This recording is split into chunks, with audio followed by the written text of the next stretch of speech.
what's up everybody? True Boxing here. Thank you for coming back to Get Hit with the Truth. So today we're doing the what's next on Liam Davies, the undefeated Super Bantamweight world contender at 122 pounds, following a stay busy victory in which he scored a stoppage win. To just kind of stay busy and shake up, start the year off. Now, before we get into that, if you could smash the like button, leave a comment, or subscribe to the channel, I really do appreciate any and all support that I can get as I continue to build my channel here. So, this was a good win. Davies staying busy is a good thing. But the big question now is, what's next for Liam Davies following this win, in the Super Bantamweight division that right now for guys like Liam Davies is kind of held up because undisputed champion Naoya Inoue, the monster, is, making mandatories, but he's, he pretty much already has his game plan, and Liam Davies isn't part of that game plan. So let's run through it and see what potential fights Davies could be getting, because right now his highest rating by any governing body or by any organization is number 6 by the WBC. I think he's number 8 in the IBF and he's number 14 in the WBA. So even an eliminator seems likely to may either not happen, or they'd have to make it and rank Davies up there. He could definitely fight in an eliminator to just move up the rankings instead of being a final eliminator. But again, we got to see how that all plays out. But let's run through the top 10 and see what could be possible. We start with number 1 undisputed champion Naoya Inoue. Inoue's fighting Neary coming up here in May, so there's just no chance Liam Davies is going to be on that list, and he wouldn't even be next after that because Inoue has already talked about fighting MJ Marajan Akhmadaliev or Sam Goodman, maybe even both of them before the end of the year. So again, Davies is not in Inoue's eyesight right now. He hasn't done enough. Then there's Stephen Fulton Jr. Fulton has been ranked at featherweight in the governing bodies there. I really think when Fulton comes back, it's going to be at 126. Plus, he fights with the PBC anyway, so I doubt this fight could get made. Then there's Luis Neary, the top contender. He's fighting Inoue for the title next. And even if he were to beat Inoue, he'd have mandatories due, and I don't think he'd fight a guy like Davies, so this one is out. Then there's MJ Marajan Akhmadaliev. Would Akhmadaliev fight a guy like Davies when he's waiting around for that Inoue title shot? I don't think so.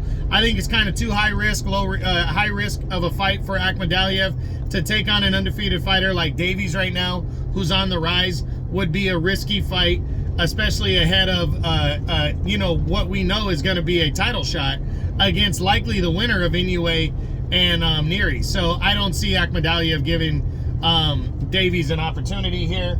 Then there's former champ Marlon Tapales, former unified champ. This one's interesting.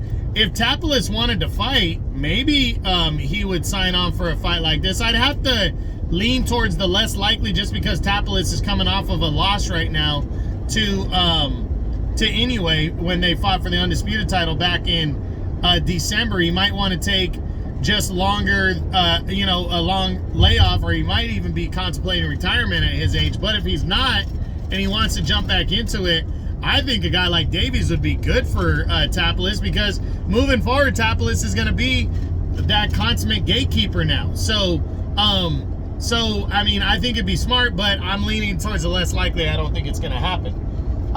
And then you got Azat Hovhannissian. If Liam Davies wants to test himself and really get in line, Hovhannissian's perfect. It's a makeable fight.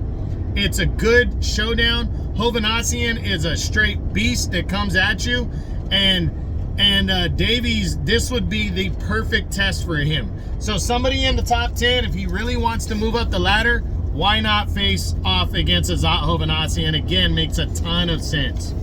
Then there's undefeated Sam Goodman. Now, this one is interesting. Would Sam Goodman risk a title, a title shot, especially now that he knows that Inoue is considering fighting him?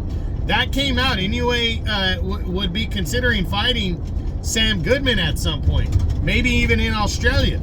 So would Sam Goodman risk his mandatory right now to fight a guy like Liam Davies? I'd have to say he wouldn't, but this is a good matchup between two undefeated fighters You know, and I think it would be, if Sam Goodman really wanted to just continue to impress, it'd be good for him to fight a guy like Davies, but I don't think it would be smart to risk his mandatory shot because he's #1 contender in both the IBF and WBO right now. I don't think that would be smart. Then there's Rais Salim, contender Rais Salim. He's a PBC guy.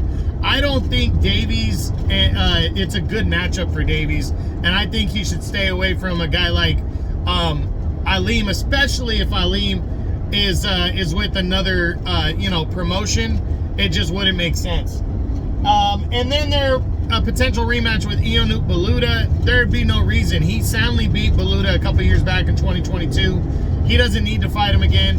Baluta hasn't done anything to move past Davies since their fight, so I don't see it. Now, other guys that were highly ranked out of the top 10, I think if he can get John Riel Casimero in the ring, that's a guy that what's his name was considering fighting anyway. Later in the year, if he could get him in the ring and beat him, that would definitely boost his resume. That hard-hitting David Picasso is highly rated by the WBC. He's #2 right now. That would be an interesting one. Shabazz Masood, guys like that. TJ Doheny, why not Doheny? That'd be a good one for Davies to build off of right there. He's a former champ, so that would be a good one. And then Israel Picasso is another one. So we got to wait and see. Liam Davies is on the rise. He's trying to set his mark, make his mark at 122. He already has the win over Baluta, but he wants to get another one, and he really needs to try to get a decent opponent in the ring. But if you're asking me who he should fight in the top 10, he should really be doing everything he can to try to get an Azat Hovhannissian fight. I think that's the fight that makes the most sense for him, and it's the most gettable fight against a highly touted